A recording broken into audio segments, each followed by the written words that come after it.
Bonjour à tous, merci d'être présents pour ce meeting de la FEP Île-de-France 2021.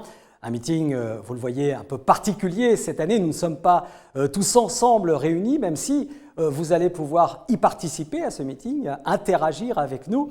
Vous avez sur vos écrans des petits onglets, un Q&A, comme disent les anglo-saxons, pour poser vos questions. Nous y répondrons en direct. Vous pouvez le faire à tout moment. Alors, il faut quitter le mode plein écran pour voir ces petits onglets. Vous avez aussi un onglet sondage. Nous vous poserons des questions auxquelles vous pourrez répondre pendant tout ce meeting où nous allons bien sûr aborder les sujets principaux qui vous intéressent. On va faire le point sur l'année 2020. Nous allons définir ensemble les nouveaux dispositifs des opérateurs de branche, découvrir aussi ensemble un film sur la stratégie 2021. Tiens, j'ai envie de vous poser une première question pour tester un peu le matériel et voir si ça fonctionne bien. Comment vous sentez-vous aujourd'hui ? Pour ce meeting un peu spécial, vous répondez tout de suite à cette petite question et on va découvrir ensemble un nuage de mots pour voir quelle est votre humeur aujourd'hui en cette journée un petit peu particulière. Alors, vous sortez du plein écran, vous réduisez votre image et sur le côté, donc vous avez le Q&A ou sondage ensoleillé. Bon, ça, on s'en était tous rendu compte, c'est plutôt pas mal, mais ça fait du bien, un peu de soleil. Vous êtes bien aujourd'hui, tant mieux. On espère que vous allez passer un bon moment avec nous. Vous êtes en attente. Alors, on espère qu'on répondra à toutes vos attentes pour ce rendez-vous en pleine forme. Plutôt bien, merci, très bien. Continuez à répondre à cette petite question. Ça fonctionne, donc c'est plutôt une bonne nouvelle. Et je vais accueillir sur ce plateau celui qui va ouvrir ce meeting. C'est Monsieur le Président de la FEP Île-de-France, Jean-Pierre Duquesne. Bonjour. Bonjour Miguel. Comment allez-vous ? Écoutez, ravi d'aêtre ici. Ouais. Un peu dérangé par le format. Je vous avouerai que je ne suis pas trop habitué à cette façon de travailler. Ça mais va ravi d'être là en tout cas. Faites-nous confiance, ça va très bien se passer. Ouais. Vous allez voir, vous allez y prendre goût, Jean-Pierre. Je l'espère. Alors présentez-nous, plantez le décor si vous le voulez bien pour ce meeting 2021. Écoutez, il nous tenait à cœur de faire ce meeting, même s'il est en distanciel, encore comme je viens de le dire, sous un format un peu différent d'à l'accoutumée. Il est essentiel ce meeting pour garder le lien entre nos adhérents et notre fédération. Et c'est indispensable pour nous, fédération, d'être au contact de nos adhérents et qu'ils le sachent parce qu'on les accompagne au quotidien dans toute la problématique qu'ils peuvent rencontrer dans leurs entreprises. Alors, comme vous le savez, notre métier, notre profession ne s'est pas arrêtée. Tout au long de la crise, notre profession a été mise à rude épreuve et on est passé de l'ombre, à l'occasion de cette crise malheureuse sanitaire, de l'ombre à la lumière. Très bien, encore faudrait-il que cette reconnaissance soit pérenne dans le temps. Et je peux vous assurer à toutes et tous que nous y travaillons à la Fédération d'Arrache-Pied, car cela nous permettra également de valoriser les salariés de nos entreprises, et je l'espère, à terme, le prix de nos prestations, parce que jusqu'à très peu de temps, on a toujours été regardé au travers du prisme du seul coût de nos prestations, ce qui est un peu regrettable. C'est vrai que les circonstances vous amènent, on le sent, Jean-Pierre, à vous battre. Vous avez envie de défendre la profession. On se bat avec... je fais beaucoup de lobbying, comme d'ailleurs la Fédération nationale en fait. On en reparlera tout à l'heure. Ouais. Le fait c'est que on se doit, parce que cette profession est pleine de richesses et elle est, par certains côtés, méconnue. Elle mériterait de l'être beaucoup plus, parce que c'est un métier riche et où la mixité sociale est une vraie réalité, contrairement à ce que l'on pourrait entendre de ci et de là. Donc tout au long de ce meeting, on va tâcher justement, comme je viens de le dire, de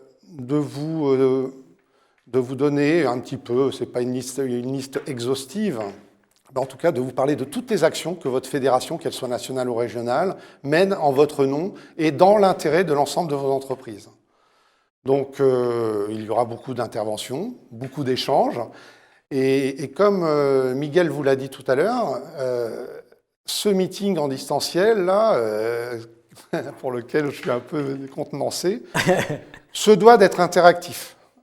Et j'attends de votre part que que vous puissiez réagir. On va vous poser des questions, on va faire des quiz, mais que vous puissiez non seulement réagir, poser des questions, avoir de belles réactions pour que ce meeting soit le plus vivant possible. Voilà. Là justement, Jean-Pierre, je vous propose que nous fassions un premier sondage et être très concret avec la crise que nous traversons. La question sondage à laquelle vous allez pouvoir répondre est la suivante. Quel a été l'impact, quel impact a eu la pandémie sur votre activité, vous qui nous regardez en 2020? Est-ce que vous avez subi une perte de chiffre d'affaires? Est-ce qu'il n'y a pas eu d'impact sur votre chiffre d'affaires? Ou est-ce que vous avez eu une augmentation du chiffre d'affaires? Nous verrons tout à l'heure la réponse à ce sondage. Vous y répondez pendant que nous continuons ce meeting. Ça sera très intéressant, riche d'enseignements, d'avoir vos réponses. Donc n'hésitez pas tout de suite à participer à ce sondage. Nous allons nous continuer ce meeting pendant ce temps-là avec tout de suite les questions sociales et juridiques. Allez!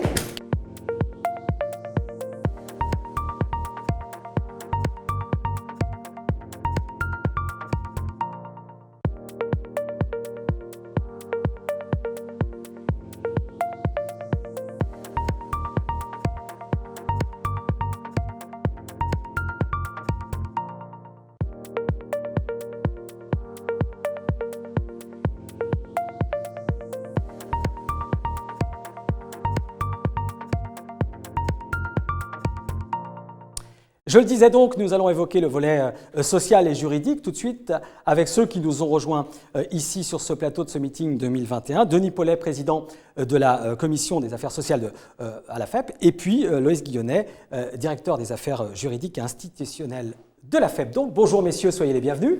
Bonjour. Comment allez-vous? Bien, oui, très bien. Aussi à l'aise que Jean-Pierre qui a pris ses marques, ça y est, il est bien sur ce plateau. En tout cas, Denis, on va commencer avec vous. Vous travaillez sur un chantier depuis 2019 d'arrache-pied. Avec ce contexte, il y a beaucoup de négociations qui sont engagées. Oui. Alors, le chantier dont vous parlez, il s'agit du chantier des classifications que nous avons démarré en 2019. Ouais. Donc, et la fin de la première étape, c'était septembre 2020, ouais. où nous n'avons pas eu d'accord avec les partenaires sociaux.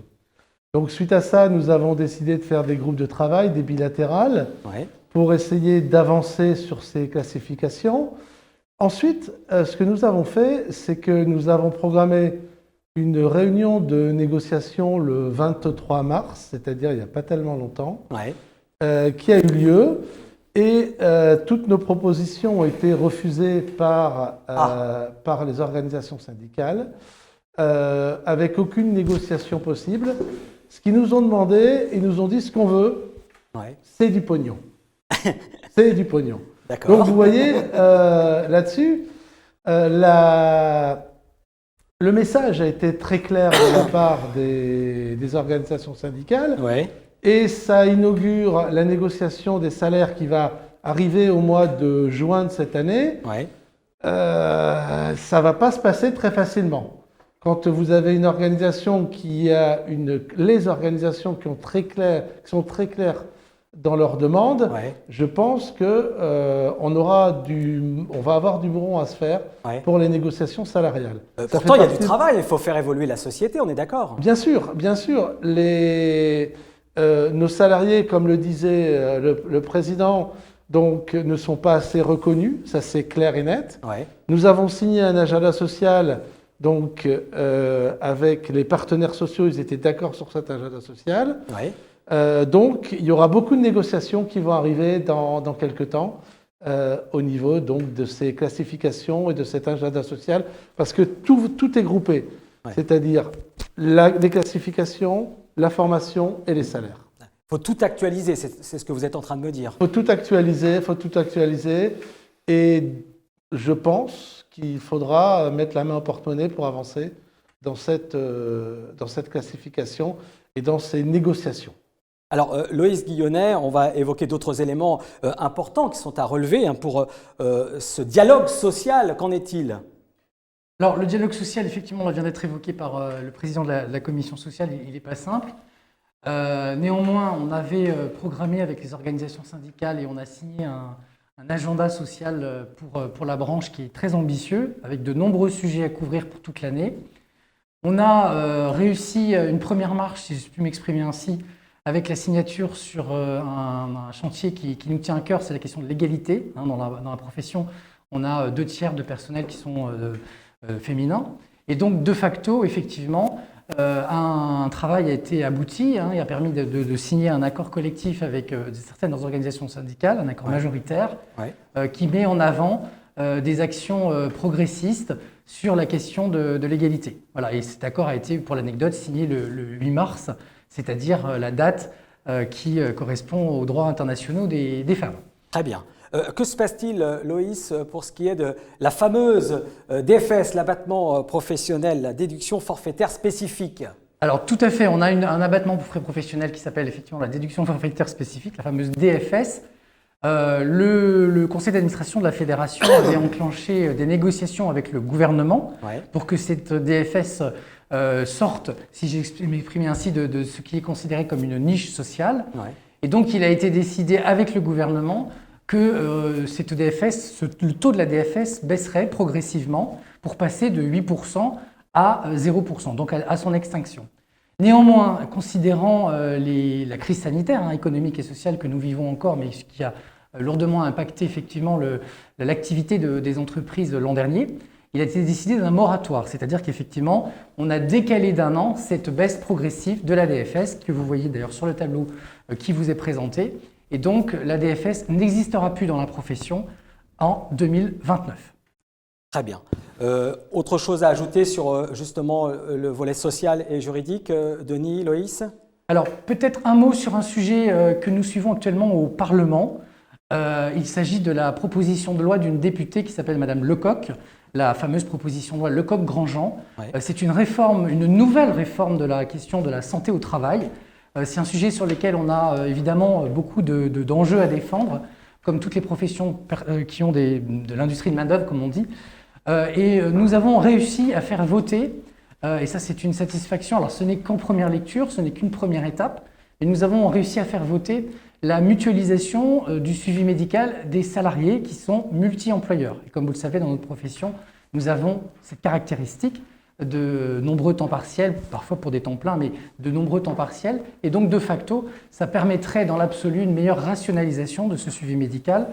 Donc, nous travaillons avec le gouvernement, on a des contacts actuellement avec le secrétaire d'État, Laurent Petraschewski, chargé de la santé au travail, pour améliorer la proposition et la compléter d'un dispositif de financement qui permettrait d'avoir un financement que l'on appelle per capita en équivalent temps plein, c'est-à-dire par tête en équivalent temps plein. C'est un vrai combat aujourd'hui avec les médecines du travail sur ce point qui ne respectent pas en réalité une doctrine administrative jurisprudentielle qui devrait s'appliquer. Et donc on va essayer de la figer dans la loi, ce qui nous permettrait de résoudre ce problème. Et merci beaucoup Denis Paulet et Loïs Guillonnet pour nous avoir éclairé sur le sujet social et juridique. On va maintenant passer à un autre volet, les relations publiques. Hop.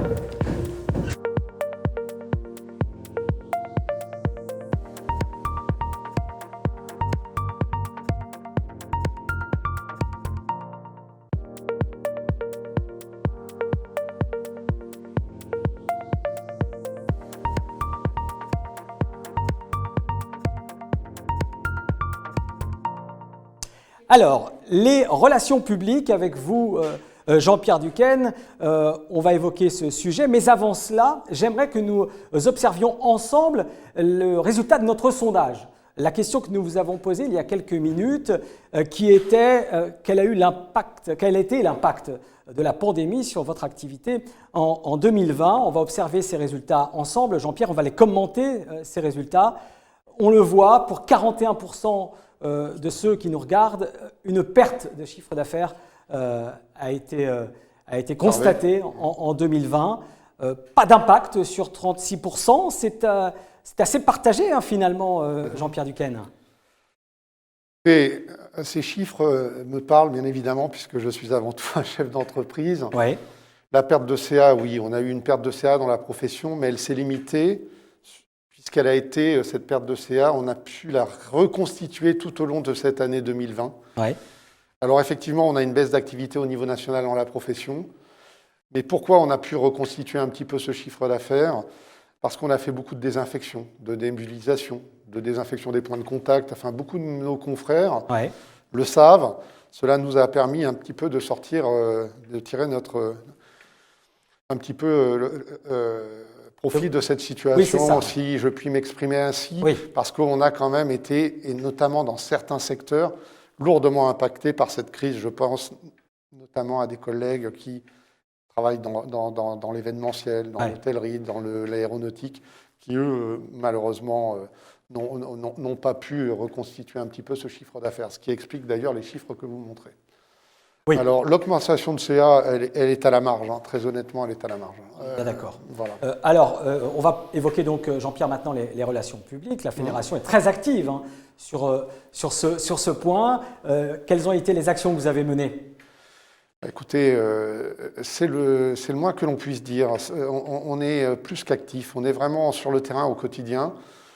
Au niveau national, tout d'abord, évidemment, puisque voilà, je fais partie de cette fédération nationale. Enfin, nous en faisons tous partie d'ailleurs. Donc au niveau national, le président Joigny qui interviendra tout à l'heure vous l'expliquera mieux que moi, mais il est intervenu auprès des plus hautes instances de notre pays. Il a interpellé des ministres, il a été à l'Interpro pour essayer de faire prévaloir les problématiques de notre métier et essayer un peu de le remettre dans la lumière. C'est ce que l'on disait tout à l'heure. Évidemment qu'en région, nous essayons autant que faire se peut de relayer toutes ces actions. Alors, que fait-on dans les régions? Et notamment, ma modeste personne s'y prête depuis un certain temps. Oui, surtout que l'Île-de-France, c'est quand même une belle et grande région. Ah, je vais pas oser le lire, moi, parce qu'après, on va me taxer de tous les mots. Donc, c'est moi qui le dis, alors. Bon, ça va, alors. Ce que je voulais dire, c'est que nous nous employons à aller voir notamment les parlementaires et les sénateurs de notre région, mais également le Conseil régional de l'Île-de-France. Et au-delà de tout ça, nous sollicitons aussi l'interprofessionnel, comme le fait le national, le MEDEF, la CPME. Et d'ailleurs, on a une membre de notre conseil d'administration, que je nommerai, donc Carole Ferrier, qui est au comité exécutif de la CPME. Ce qui n'est pas inintéressant pour nous, parce que ce comité exécutif permet et accompagne d'ailleurs le patron de la CPME à prendre des décisions stratégiques. Donc c'est tout à fait intéressant d'y participer. Et cela nous permet d'ailleurs de pouvoir avoir des informations, ou en tout cas de mener des actions communes beaucoup plus efficaces. Nous avons aussi de nombreuses relations avec le MEDEF, bien évidemment, puisque nous siégeons au conseil d'administration du MEDEF Paris, mais aussi à celui de l'Île-de-France. Et encore une fois, cela nous permet d'avoir des actions de lobbying beaucoup plus efficaces. L'union fait la force, on va dire, mais c'est vrai que toutes ces instances-là ont une portée. Je ne dis pas que on ne représente rien, bien sûr, mais ces instances-là ont une portée bien plus importante que nous. Et c'est vrai qu'en plus, on y est bien accueillis, on y est écouté, et cela nous permet d'avoir des actions de lobbying tout à fait efficaces. Vous avez rencontré, on l'a dit, des élus, des parlementaires, plus d'une dizaine en l'occurrence. Oui, alors vous pouvez pas si bien dire. En 2020, nous avons, crise sanitaire, année compliquée, vous l'avez dit tout à l'heure, on a rencontré une quinzaine d'élus. En 2021, nous avons déjà rencontré 11 parlementaires. Et sans dévoiler quoi que ce soit, voilà, cela apparaît là. Sans dévoiler quoi que ce soit, beaucoup d'autres rendez-vous ont d'ores et déjà été pris avec ces parlementaires. Alors, Jean-Pierre, quels ont été les sujets que vous avez abordés avec ces élus? Alors, ce que je voulais rajouter quand même, parce que c'est essentiel, c'est que ces parlementaires, on a essayé de les rencontrer dans leur circonscription, et dans des entreprises de propreté, pour mettre justement ces entreprises à la honneur, et que ces entrepreneurs puissent discuter avec l'élu de leur circonscription. Pas facile à dire. Et donc, qu'ils puissent échanger avec eux sur la problématique de leur entreprise. Et je veux vous assurer que on a toujours eu une écoute très attentive de la part de tous ces élus. Alors les sujets que nous avons abordés, Loïs tout à l'heure en faisait état. La santé. C'est la santé au travail. Ouais. C'est essentiel dans notre métier. Donc, premièrement, c'est effectivement la mutualisation du suivi médical des travailleurs multi-employeurs pour un poste identique. Mais également, Loïs l'a dit aussi, c'est d'essayer de faire autant que se peut reconnaître la cotisation que nous versons à ces organismes de santé au travail per capita et en équivalent temps plein. Oui. On y travaille.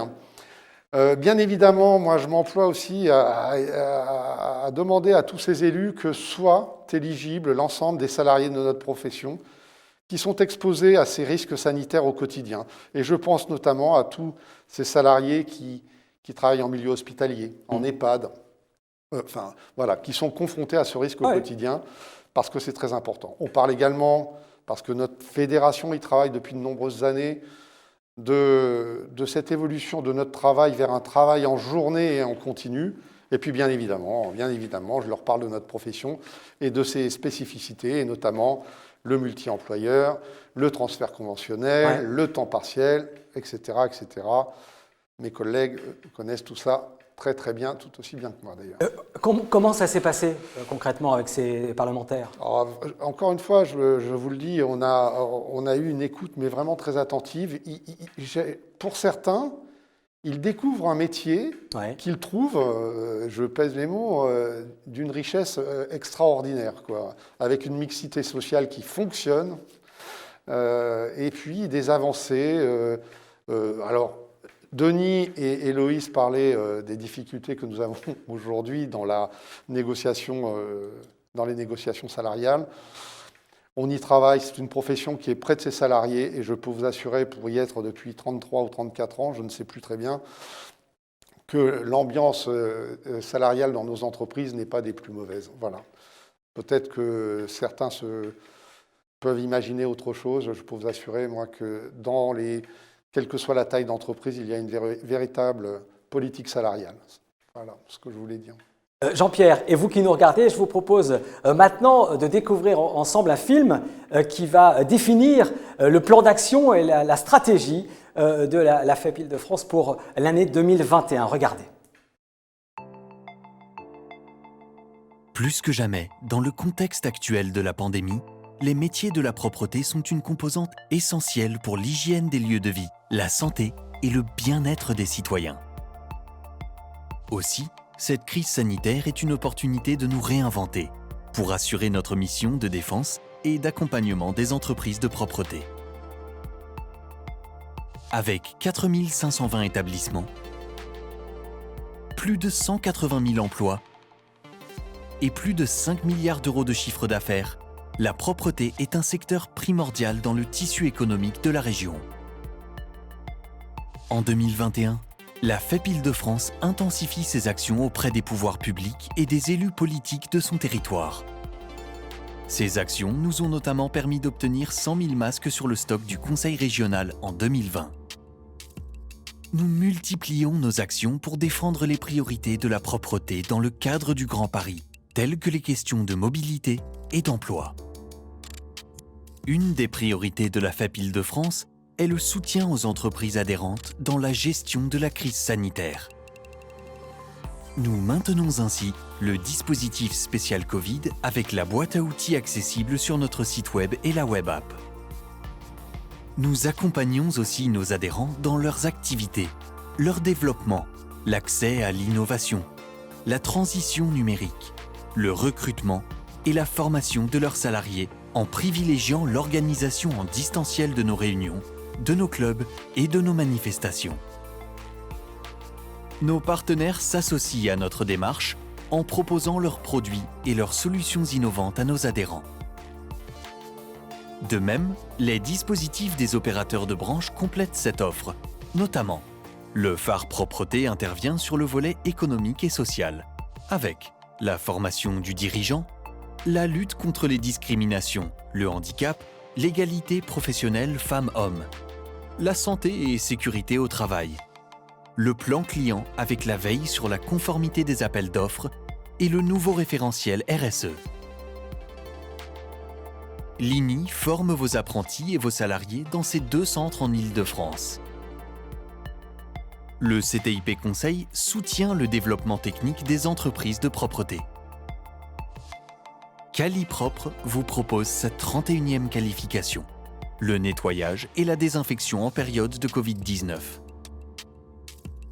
Acto, le nouvel opérateur de compétences, vous accompagne dans la construction des parcours professionnels de vos salariés.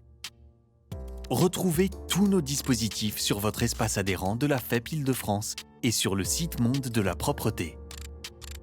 Vous pouvez compter sur le soutien des membres du conseil d'administration et de toute l'équipe de la FEP Île-de-France qui œuvre au quotidien pour la performance globale des entreprises de propreté. Aussi, une campagne de valorisation des entreprises adhérentes est menée spécifiquement auprès des donneurs d'ordre pour favoriser un achat responsable.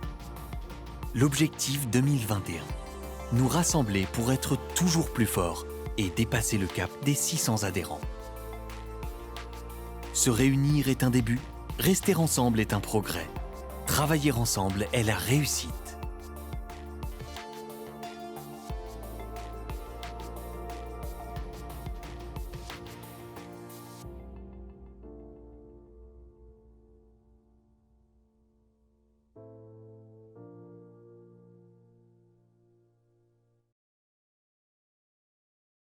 Voilà ce film sur la stratégie de plan d'action 2021. On va bien sûr en parler avec vous, Jean-Pierre Duquesne. Il y a 2 invités supplémentaires qui nous ont rejoints, à qui nous donnerons la parole dans quelques instants. Mais pour le moment, on va revenir sur ce film. 2-3 points à évoquer sur ce film, Jean-Pierre, notamment le plan média, si vous le voulez bien.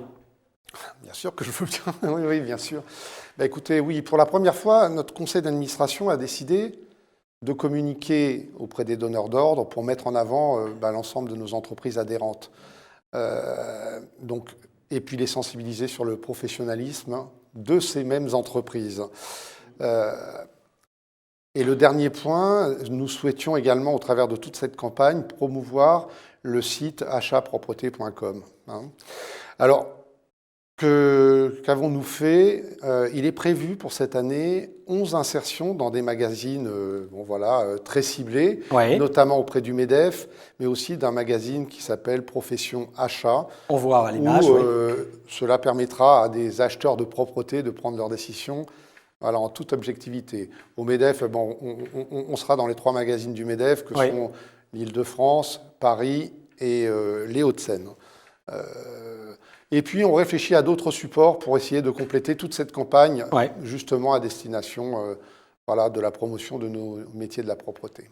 Alors, il y a une chose qui n'est pas aisée dans ce secteur, c'est le recrutement.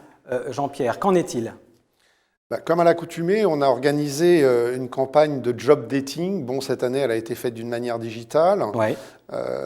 Tous les candidats ont été vus, enregistrés, auditionnés, comment dire, hier. Et comment dirais-je, alors le lien a été envoyé à l'ensemble de nos adhérents et tout cela sera, en tout cas, à disposition de ces adhérents dès demain. Oui. Donc, et d'ailleurs, je tiens à rappeler que tous les dispositifs pour l'embauche d'un apprenti sont prorogés jusqu'au 31 décembre 2021. Ouais. En clair, l'aide exceptionnelle pour prendre un apprenti dans son entreprise peut aller, en fonction de l'âge du candidat, de 5 000 à 8 000 euros, ce qui est loin d'être négligeable.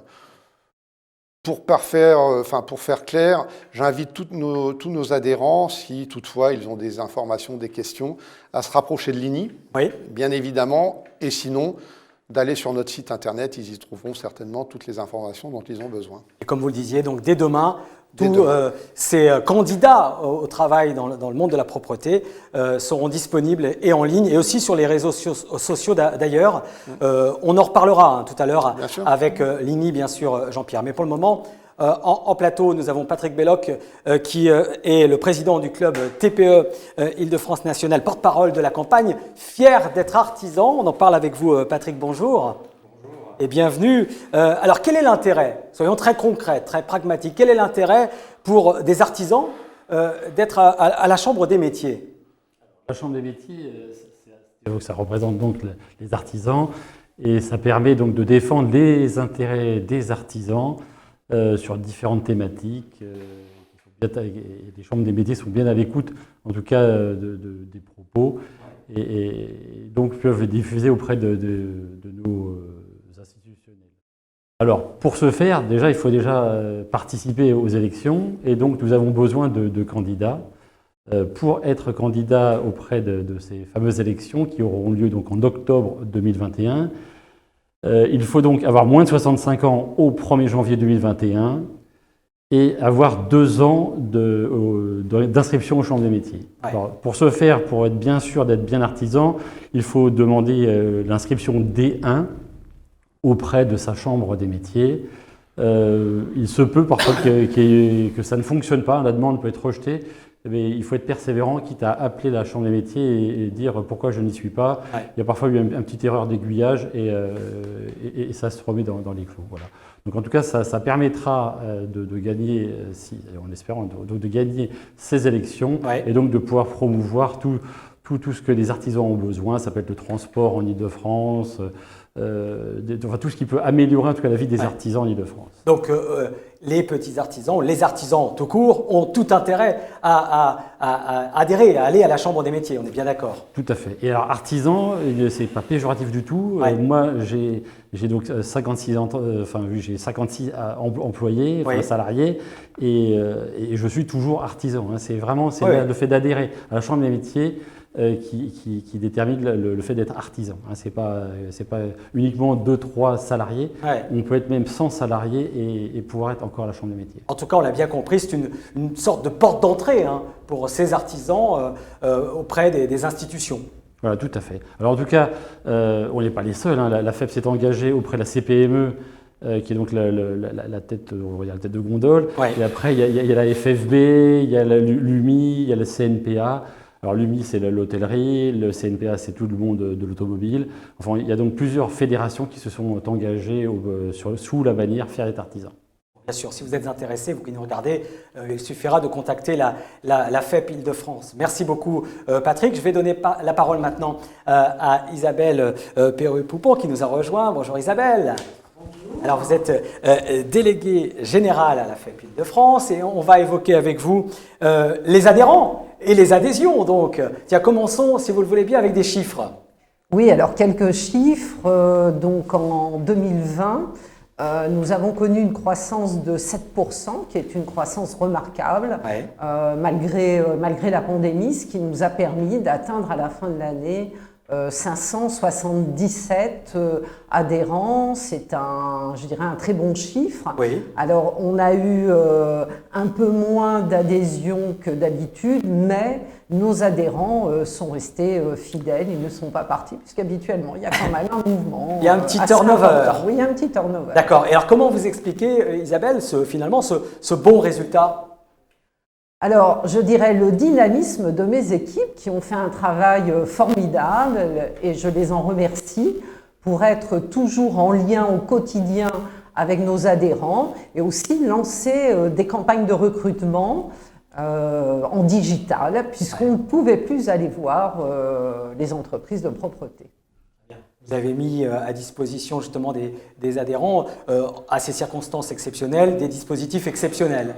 La boîte à outils spéciale Covid, enfin il y a eu plusieurs choses que vous avez faites. Oui, tout à fait. Donc il nous a fallu innover. Oui. En effet, cette fameuse boîte à outils spéciale Covid permettait d'avoir toutes les informations, notamment sur la réglementation, puisque nous sommes un pays quand même très réglementé, et ce qui permettait donc aux adhérents, quasiment en temps réel, d'avoir accès à ces informations. Et d'ailleurs, nous poursuivons, cette boîte à outils existe toujours. Et puis, il y a eu aussi, je dirais, l'épisode globalement malheureux et plutôt heureux pour la FEP Île-de-France, puisque nous avons pu, dès le mois d'avril 2020, mettre à disposition des entreprises de propreté des masques, grâce à nos partenaires, ouais, et également grâce au Conseil général qui nous a donné accès à leur stock. Et nous avons organisé nos clubs, puisque nous avons 8 clubs différents, donc chaque adhérent appartient au moins à un club. Donc nous avons donc organisé ces réunions en distanciel, ce qui a eu un impact très positif puisque nous avons pu augmenter la fréquentation des clubs qui est passée globalement de 20 à 30 participants, donc ce qui est une belle progression. Bon, alors quel est votre objectif, Isabelle, pour 2021 ?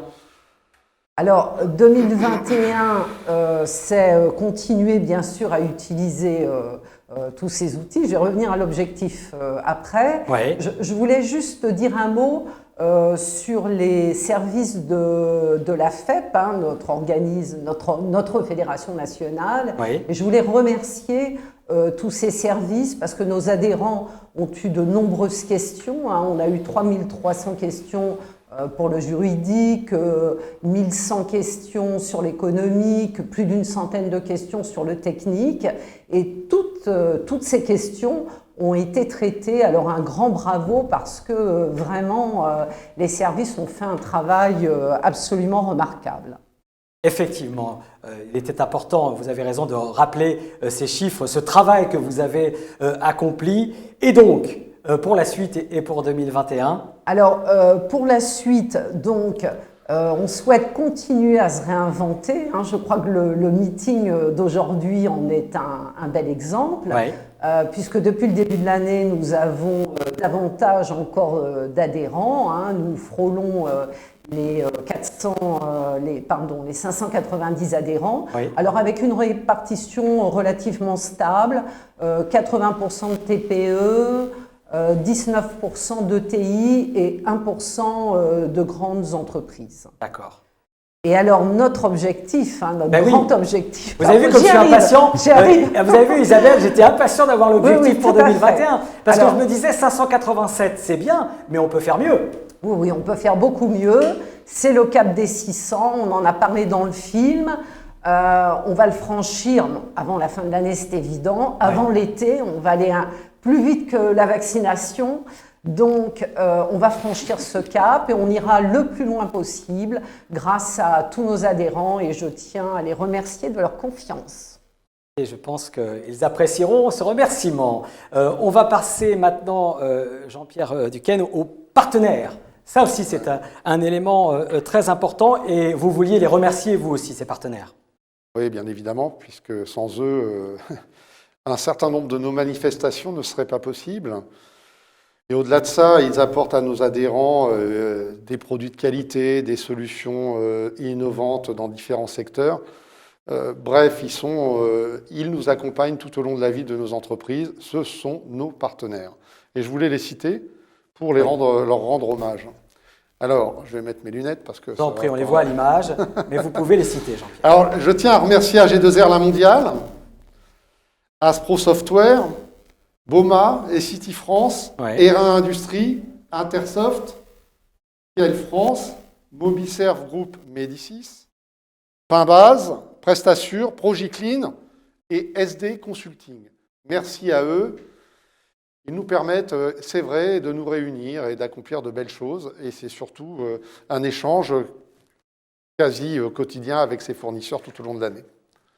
On va les saluer et on va vous préciser que la présentation de ces partenaires sera disponible sur le site de la FEP Île-de-France et ce, dès demain. Merci Isabelle, merci Patrick d'avoir été à nos côtés pour ce meeting. On va maintenant découvrir ensemble les dispositifs mis en place par les opérateurs de branche.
On va maintenant donc voir les dispositifs mis en place avec les opérateurs de branche. Nous ont rejoint Magali Melnotte de l'INI, Aurélien Julien de CTIP Conseil et Katia Marambert, déléguée régionale Île-de-France pour Phare Propreté. Bienvenue à tous les trois. Bonjour. Bonjour et bienvenue, vous allez bien? Très bien. Merci. Très bien, on va commencer avec vous Katia, on va parler donc formation. À commencer par la santé et la sécurité au travail. Il y a deux actus, formation de votre côté, Katia.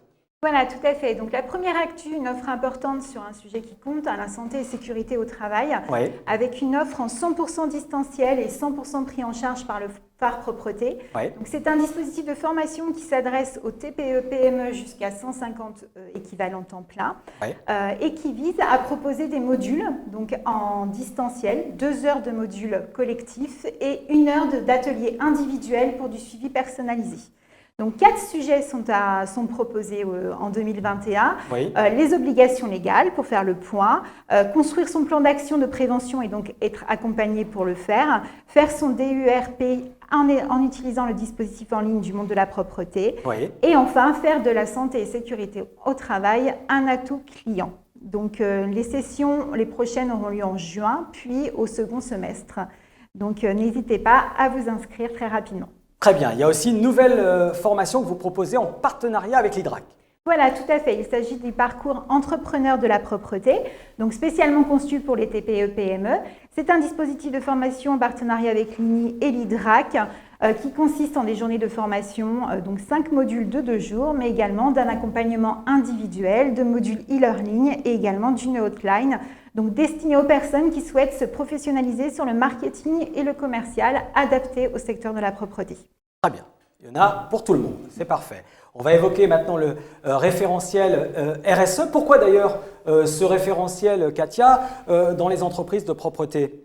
Alors l'idée, c'est effectivement d'accompagner la tendance sur la RSE, mais surtout via un outil incontournable qui s'applique au secteur de la propreté, d'où la naissance et la création du référentiel RSE des entreprises de propreté. Ouais. Donc l'enjeu est effectivement de pouvoir proposer aux entreprises de s'évaluer, mais également de progresser et également de valoriser leurs engagements RSE à l'extérieur, notamment par exemple auprès de leurs clients, en s'appuyant sur les spécificités de la propreté. Très bien. Comment l'utiliser? Alors, le mode d'emploi est assez simple. Vous avez une première étape qui est l'auto-évaluation, qui peut être réalisée de manière autonome par l'entreprise de propreté. Ouais. C'est évalué sur 18 engagements sur 4 thématiques en ligne.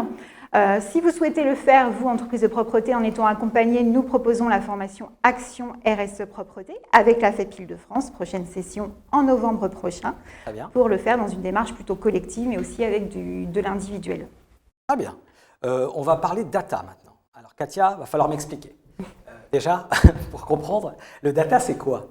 Alors, tout ce qui concerne la data, on a un gros travail qui est fait depuis 2018 sur la transition numérique. La transition numérique, on a commencé notamment par les logiciels de gestion avec une offre qui est en ligne sur le site Monde de la Propreté. Ouais. 2021, par contre, c'est l'année de la data. Alors, la data, qu'est-ce que c'est? Ce sont par exemple les données liées à la reprise du personnel que connaissent bien les entreprises de propreté aujourd'hui avec les questions de RGPD qui en découlent. Ce sont des éléments essentiels dans la relation entre l'entreprise de propreté et son client. Du coup, la data, c'est également l'information recueillie par les capteurs qu'on trouve de plus en plus et de plus en plus notamment dans des marchés de moyenne taille également, pas seulement les grands marchés. C'est également la question de la robotisation où il y a un impact directement sur l'humain, donc sur nos agents de propreté qui sont en service. Donc l'idée, c'est de pouvoir proposer en fait 3 outils aux entreprises de propreté. Un code de bonne pratique sur ce qu'on peut faire ou non. Un code de bonne conduite qui est déposé à la CNIL, donc qui sera validé officiellement, et une étude sur la robotisation. Et tous ces éléments, tous ces outils peuvent être utilisés par l'entreprise dans sa discussion avec le client, avec l'acheteur de propreté, en étant sur des éléments qui ont été étudiés et validés pour pouvoir peser dans la démarche. Je dirais que le message clé pour finir, c'est vraiment de dire, entreprise de propreté sur ce sujet, sachez anticiper, soyez acteurs et proactifs dans votre relation avec le client sur ce sujet qui peut paraître assez complexe, mais qui est accessible à toutes les entreprises, quelle que soit leur taille. Je veux aussi qu'on évoque avec vous, Katia, le guide d'achat que vous m'avez évoqué juste avant pour les donneurs d'ordre. De quoi s'agit-il ?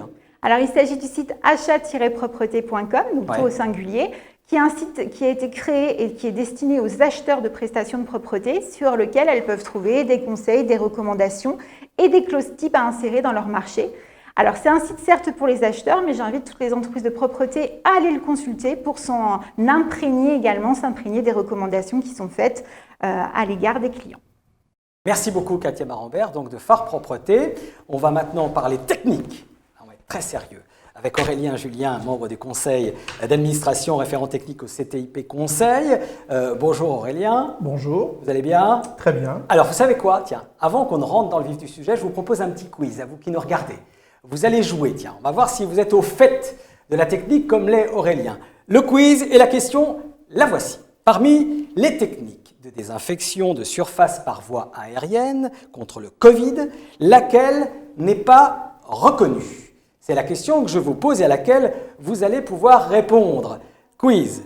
Parmi les techniques de désinfection donc de surface par voie aérienne contre le Covid, laquelle n'est pas reconnue? Vous avez 3 propositions qui apparaissent sur votre écran. Le générateur d'ozone, la lampe à rayonnement ultraviolet, la brumisation. Vous répondez. On verra dans quelques instants quelles sont vos réponses. Le temps avec Aurélien Julien que nous évoquions donc la technique. C'est très codifié la technique Aurélien, avec beaucoup de questions que vous avez traitées récemment. C'était quoi d'ailleurs ces questions et combien étaient-elles? Alors, il y avait plus d'une centaine de questions, 103 précisément cette année, ouais. Qui tournaient surtout autour de, en effet, la désinfection, qui a intéressé tout un tas de nos confrères entreprises pour les techniques, pour savoir comment pour la mettre en application. Et surtout, vous avez, dans le quiz, était prévu des questions sur la brumatisation, l'ozone, les modes de désinfection, ouais. Parce qu'on a tous été confrontés à cette question par nos clients. Pardon. On est bien d'accord. Vous avez aussi proposé de nombreux webinaires.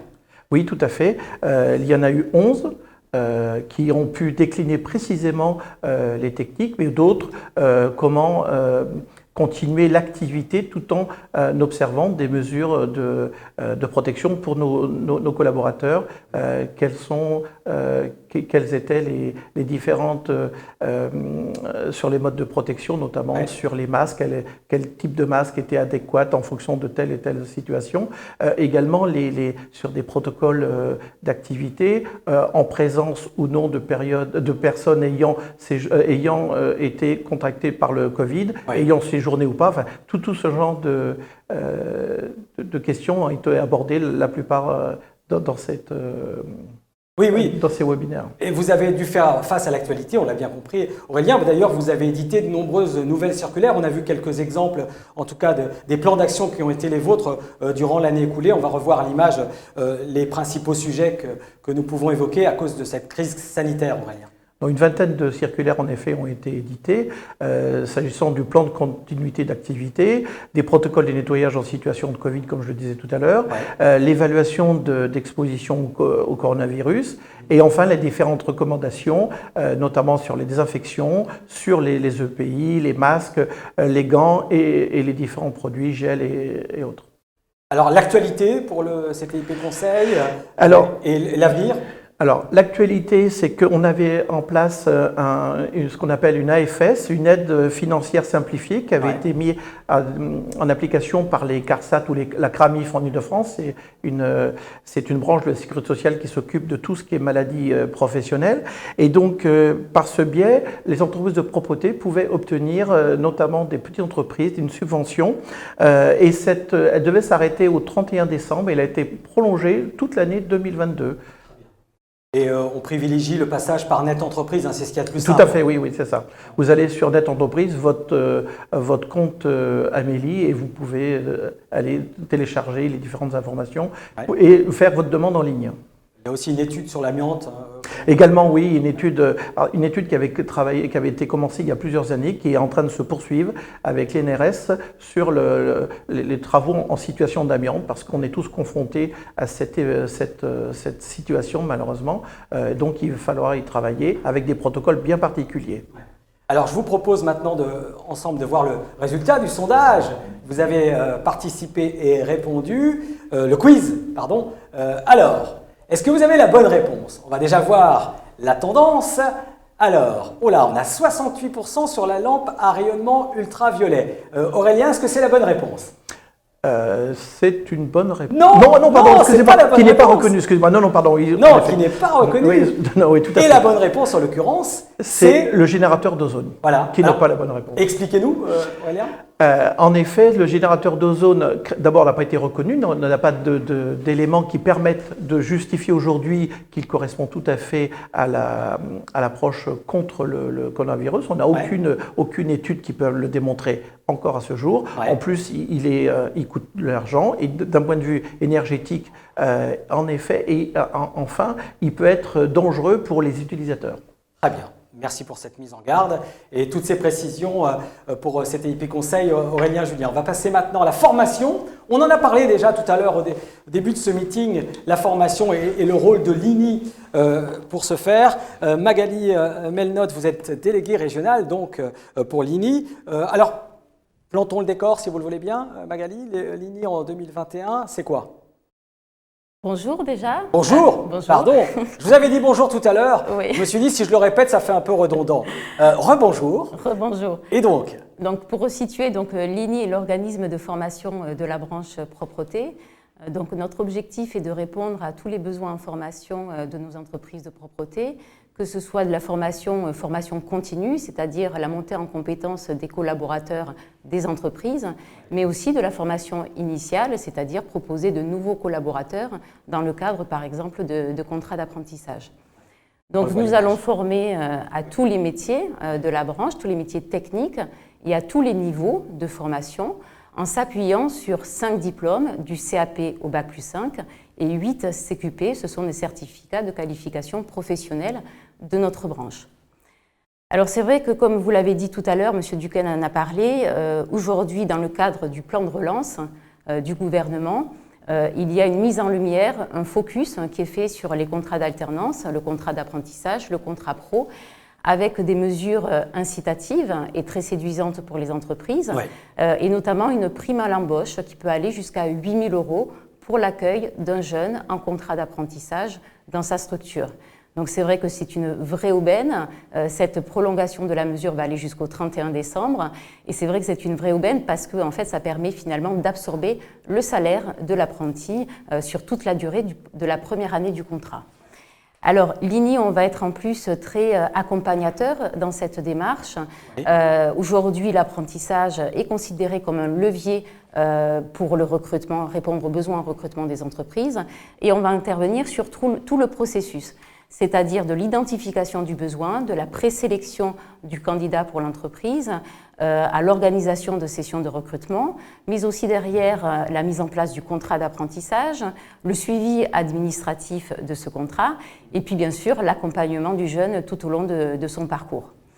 L'INI, c'est aussi 87% de taux de réussite sur l'ensemble de ces diplômes, ce qui prouve qu'il y a un vrai accompagnement des équipes sur place, mais aussi des entreprises qui nous font confiance dans cette relation. Donc aujourd'hui, l'apprentissage est une vraie opportunité pour l'entreprise.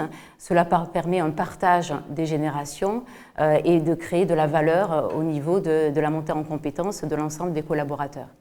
Donc l'INI, pour donner quelques chiffres, cette année, c'est 450 apprentis sur l'ensemble de nos diplômes, répartis sur 2 centres de formation, un situé à Gennevilliers et un situé à Villejuif. Et puis nous formons également à peu près par an 8000 stagiaires sur nos 2 sites. Ça, c'est pour les apprentis. Il y a les formations CQP aussi, 598 reçues en Ile-de-France en 2020, c'est bien cela? C'est ça, c'est tout à fait ça. Ouais. Alors, vous avez aussi des offres pour les PME, offre PME gestion. Il y a 2 offres qu'on va évoquer avec vous. La première, offre PME gestion. Oui, offre PME gestion. Alors en fait, c'est un pack, un pack commerce. Oui. Et puis à venir, un pack droit du travail va être mis en place. Mais tout ça, c'est pour vous montrer que l'INI essaye d'évoluer sur ses modalités de formation. Oui. La crise sanitaire a accéléré la digitalisation de nos formations et nous proposons aujourd'hui notamment des classes virtuelles. Voilà, des classes virtuelles. Pendant le premier confinement, en mars dernier, sur la demande de nos entreprises qui avaient un fort besoin, notamment sur une thématique bien particulière qui était la désinfection, Covid-19, nous avons monté de manière très rapide et avec beaucoup d'agilité une classe virtuelle. Les classes virtuelles, cela permet finalement de pouvoir former sur des ateliers de 2-3 heures un nombre de personnes tout à fait correct, puisqu'ils sont en général 12, donc ça permet une interactivité entre les personnes, avec bien sûr un positionnement au démarrage de la formation. Ensuite, vous allez avoir des apports théoriques, puis vous allez avoir aussi des exercices et évidemment en finalité, une évaluation que nous remettrons bien entendu à l'employeur. Alors, par cela, nous souhaitons montrer aussi à nos entreprises que nous savons être innovants, voilà, que nous savons moderniser notre approche pédagogique, que nous ne sommes plus uniquement sur une offre de formation purement traditionnelle et que nous souhaitons aujourd'hui nous adapter aussi aux contraintes des entreprises, notamment par rapport à la disponibilité des collaborateurs qui ont besoin d'être surtout sur le terrain. Voilà. Donc, c'est pas à la formation, c'est à la formation de s'adapter aux entreprises et non pas l'inverse. Voilà ce que nous voulons montrer. Je voulais évoquer avec vous aussi une grande nouveauté, c'est l'Académie des managers. Qu'est-ce que c'est? Alors, c'est un programme de formation destiné à des agents de maîtrise et aux cadres des entreprises de propreté. Alors, ce projet part du constat que les entreprises ont des difficultés à trouver des compétences en middle management. Et aujourd'hui, c'est effectivement très compliqué aussi d'aller chercher ces ressources à l'extérieur parce que c'est une main-d'œuvre qui est en pénurie dans tous les secteurs et du coup, on a du mal à recruter ce genre de population. Donc l'idée, c'est de faire monter en compétence les managers qui sont aujourd'hui dans nos entreprises de propreté, de mieux les armer pour répondre à ces nouveaux défis qui les attendent. Le programme proposé dans l'Académie des managers est plus adapté. C'est un programme distinct par rapport à ce que nous proposons actuellement, soit sur notre bachelor, notre bac+3, ou sur nos CQP. C'est une formation qui est personnalisée et très opérationnelle. C'est-à-dire qu'on va faire une cartographie en fait, des compétences métiers. On va faire un positionnement des compétences actuelles du collaborateur et des compétences cibles, des compétences à venir. Et l'objectif de l'INI, c'est de combler ces manquements par une formation du coup sur mesure et sur le terrain. Les méthodes pédagogiques vont également évoluer. On va être sur du multimodal, sur du mix learning, c'est-à-dire on va jouer sur à la fois du distanciel et sur du présentiel.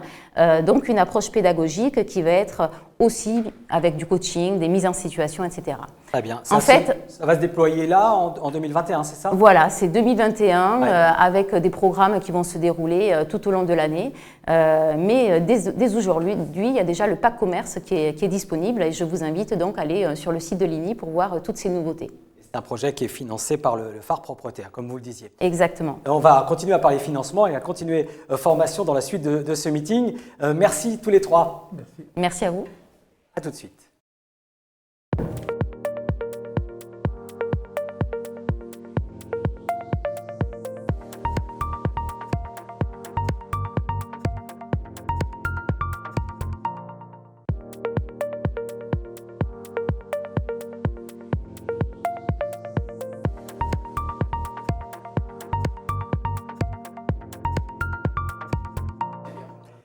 Retour en plateau pour la suite de ce meeting avec trois nouvelles personnes, trois nouveaux invités qui nous ont rejoints.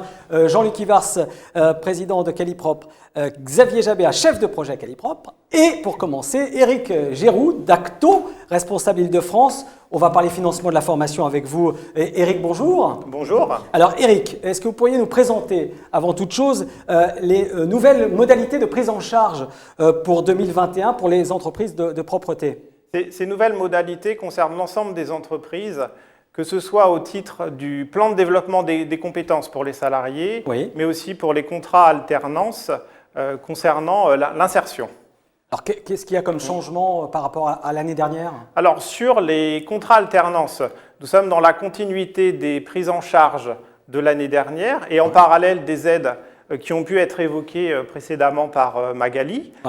Et pour le plan de développement des compétences, nous sommes sur une amélioration des forfaits de prise en charge, de façon à favoriser tout ceci pour favoriser et l'insertion en entreprise, mais aussi le départ en formation des salariés pour vous permettre, vous, entreprise, de bénéficier de meilleures conditions de prise en charge. Alors on voit dans le détail, il y a un tableau qui est affiché sur notre écran, vous allez peut-être pouvoir le commenter, on va le regarder plein écran ensemble. Regardons donc ce détail avec la prise en charge pour les salariés et les entreprises de moins de 50 salariés. Tout à fait. Pour les entreprises de moins de 50 salariés, sur les fonds mutualisés et en plus de la contribution conventionnelle, sur le CQP, on passe à 40 € de l'heure et 12 € pour les rémunérations. Pour la maîtrise des compétences clés de la propreté, 30 € de l'heure et 12 € de rémunération. Très bien. Et pour les autres formations, un coût réel plafonné à 40 € de l'heure et 10 € de l'heure de rémunération pour les formations en présentiel. J'imagine, pour celles et ceux qui nous regardent, que s'ils ont besoin d'informations complémentaires, ils n'ont qu'à s'adresser à vous, à l'ACTO. Tout à fait. Parlons aussi des formations pour les entreprises de plus de 50 salariés. Là aussi, en plus, sur les fonds mutualisés, en plus de votre propre contribution conventionnelle. Sur le CQP, on passe à 25 € de l'heure, 12 € sur la rémunération. Maîtrise des compétences clés, 20 € de l'heure et 12 € pour le forfait de rémunération. Et le contexte l'oblige, 40 € de l'heure pour les formations liées à la désinfection, protocole désinfection Covid. Et bien évidemment, pour tout besoin, toute question complémentaire et surtout l'accompagnement dans votre plan de formation, je reste avec mon équipe à votre disposition. Très bien, merci beaucoup Éric Giroux pour ces précisions sur l'ACTO. On va maintenant passer au label Qualipropre avec Jean-Luc Ivars, président de Qualipropre. Bonjour. Bonjour. Et Xavier Jabéa, donc chef de projet. Alors, avant toute chose et pour remettre les choses à leur place, Jean-Luc, Qualipropre, qu'est-ce que c'est ? Alors Qualipropre, c'est la seule association française de qualification des entreprises de propreté. Donc Qualipropre a été créé en 1996. À l'époque, c'était dans le but, on va dire, de professionnaliser les entreprises de propreté, en l'occurrence, et surtout les TPE. Donc par la suite, en 2010, donc, Qualipropre a été accrédité donc COFRAC. COFRAC, c'est le comité français d'accréditation, et qui a apporté, on va dire, un gage supplémentaire de sérieux à notre qualification. Alors, par ailleurs, donc, notre mission essentielle, on va dire, de notre qualification, c'est de démontrer et surtout, si vous voulez, de faire reconnaître aux entreprises donc, leur capacité juridique, financière, technique et professionnelle. Parce qu'aujourd'hui, par rapport aux exigences du marché, ça permet à nos entreprises de se positionner. Vous avez 31 qualifications, on l'a vu. Alors, on a 31 qualifications, exactement. Et aujourd'hui, si vous voulez, au niveau donc, des entreprises qualifiées, nous avons à peu près 550 entreprises qualifiées donc, en France. Et sur l'Île-de-France, 110 entreprises donc, qualifiées. Alors, Jean-Luc, il y en a une de plus, parce que nous, sur l'écran, on a 109. C'est bon signe pour vous. On a une de plus depuis hier. Voilà. Voilà. Et voilà. On leur souhaite la bienvenue. Merci.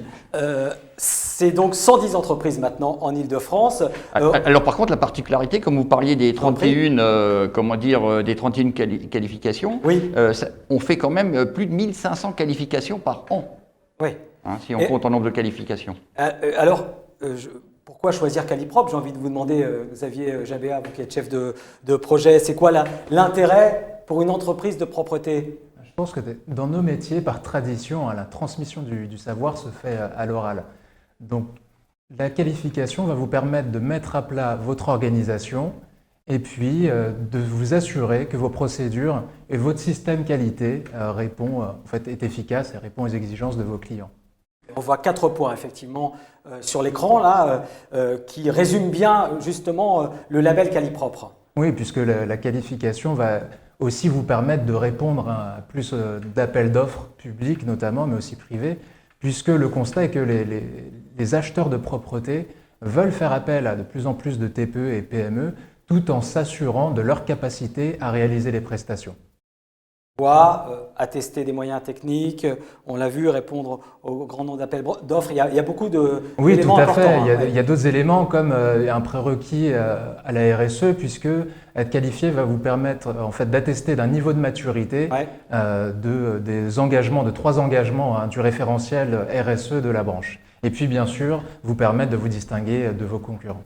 Il y a la 31e qualification que je voulais évoquer avec vous, Xavier. Tout à fait. Donc, cette qualification qui est nettoyage et désinfection en période de Covid-19 qui va vous permettre d'attester de votre capacité à réaliser la prestation de désinfection tout en assurant la sécurité des agents d'entretien et puis des utilisateurs. Ça permet aussi de rassurer vos clients.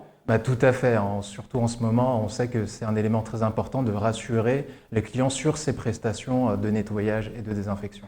Alors, le petit bonus en plus, c'est que on m'a dit que la cotisation avait baissé. Tout à fait. Alors, la cotisation est bien sûr par rapport en fait, à calculer en fonction du chiffre d'affaires de l'entreprise. Oui. Et puis, pour les adhérents de la FEP Île-de-France, il y a une réduction de 30% la première année. Et par ailleurs, si vous souhaitez être accompagné sur cette démarche, il y a un accompagnement en distanciel 100% financé par le phare propreté. Très bien, merci beaucoup pour ces précisions à vous trois. On va de nouveau accueillir dans quelques secondes Monsieur Duquesne qui va revenir me retrouver sur ce plateau pour la suite et la fin de ce plateau. Ce sera juste après avoir retrouvé le président de la FEP, Philippe Joigny. Merci. Merci beaucoup.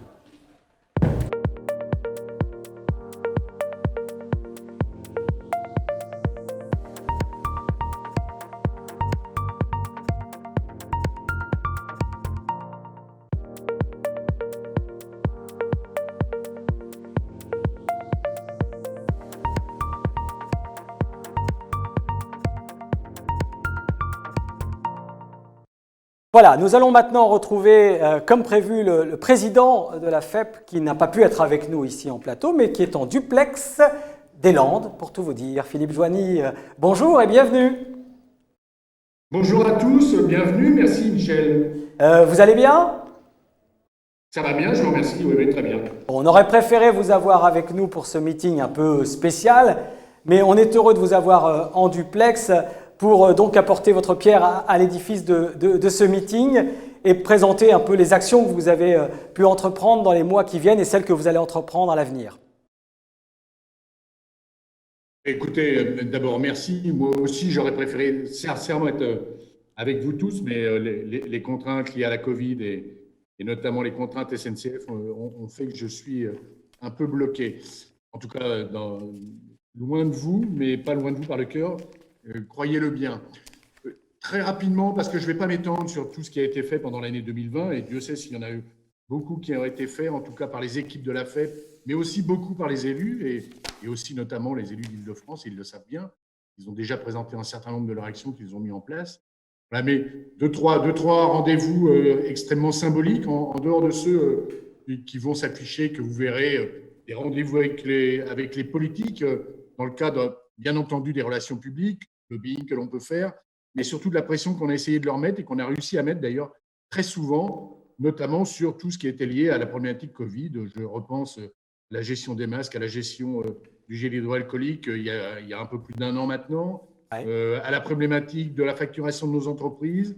Voilà, donc on a été amené à rencontrer ces décideurs politiques, aussi bien à l'Élysée d'ailleurs. On a été reçus à l'Élysée, on a été reçus plusieurs fois à Matignon, à Bercy, qui est un ministère qui est plutôt inabordable généralement, ou difficilement abordable en tout cas. Voilà, on a réussi à rencontrer à la fois le ministre du SOP d'ailleurs, je crois que ça a été dit tout à l'heure dans le cadre de la négociation pour la DFS, et puis le ministre Griset, dès qu'il a été nommé, on a demandé à le rencontrer pour justement parler avec lui des TPE, des PME, de l'accès au marché, de la priorité aussi de la facturation pour ces TPE, PME pendant la période Covid. Et je reviendrai tout à l'heure, après d'ailleurs, sur Griset aussi. Oui. Et puis des rendez-vous extrêmement importants. On parlait du CTIP tout à l'heure, on parlait aussi des autres acteurs de la branche. Oui. Là, on a eu à travailler de manière étroite, longue, en direct d'ailleurs avec le ministre Pietraszewski, qui était en qui était en charge à cette époque, voilà, de mettre en place les guides métiers, le fameux guide métier que l'on a mis en place à destination de nos entreprises, mais pas que, puisque ce guide métier a été repris par grand nombre de nos clients et puis aussi par l'administration. Voilà, très rapidement, j'aurais pu faire un tableau encore non, mais c'est clair. Important. Olivia Grégoire, que l'on a rencontré, les cabinets de ses ministres. Oui. Voilà, je dois reconnaître que la période Covid a quand même grandement chamboulé les agendas qu'on avait prévus, en tout cas sur ce que l'on devait faire, ce que l'on a réussi à maintenir et à faire quand même. Oui. Mais Katia Marambert, vous les a dit tout à l'heure, oui, c'est vrai. Des sujets, elle nous l'a dit. 2021, qui, bien entendu. Alors Philippe Joigny, question très pratique, où est-ce qu'on peut retrouver vos propositions, vos solutions pour 2021 ? Sur le monde, sur l'année 2021, vous pourrez retrouver ça d'abord sur le livre bleu, le livre qu'on a pour habitude d'éditer régulièrement, qui figure déjà sur l'année 2020 et pour lesquels nous allons relancer l'édition de l'année 2021, voilà, avec les 20 propositions que l'on va faire passer, qui sont notre soutien logistique pour toutes les actions de lobbying que l'on fait auprès des décideurs politiques, mais aussi décideurs privés qui sont paradoxalement aussi nos clients, la partie prenante qui est extrêmement importante, et on va en reparler après. Oui, alors notamment parmi ces sujets importants, il y a la santé au travail, on en a déjà parlé tout à l'heure, Philippe. Pour la santé au travail, je sais que vous avez abordé le sujet.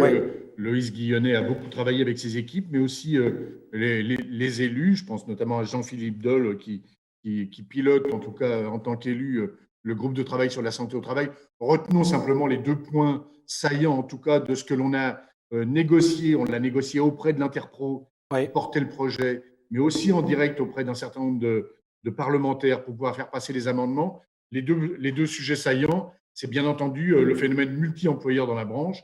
En gros, ce qui nous intéressait, c'était d'arrêter de faire payer les entreprises ou plusieurs entreprises pour le même diagnostic médical, voilà, pour un salarié.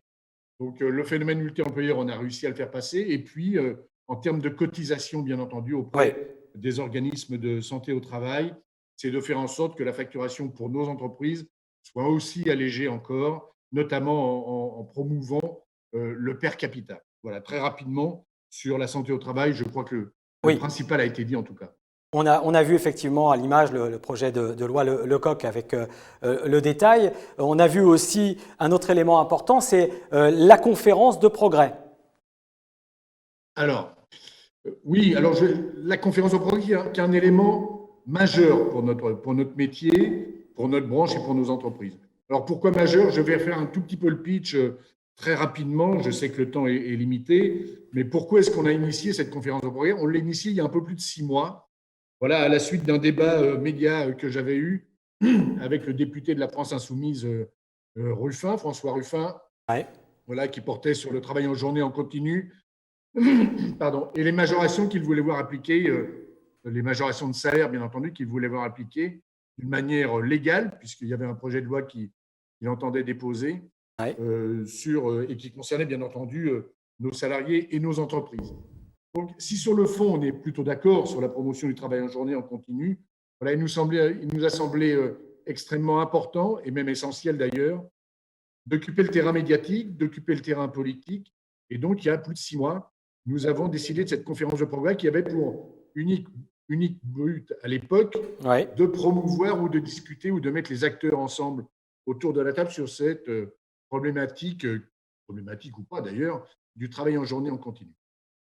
Et puis, le temps a couru, il ne vous a pas échappé que dès le mois de décembre, le président de la République et les gouvernements successifs, celui d'Édouard Philippe et celui de Castex aujourd'hui, ont commencé à nous montrer du doigt avec les salariés de la deuxième ligne, qui pour la plupart des nôtres d'ailleurs étaient en première ligne plutôt.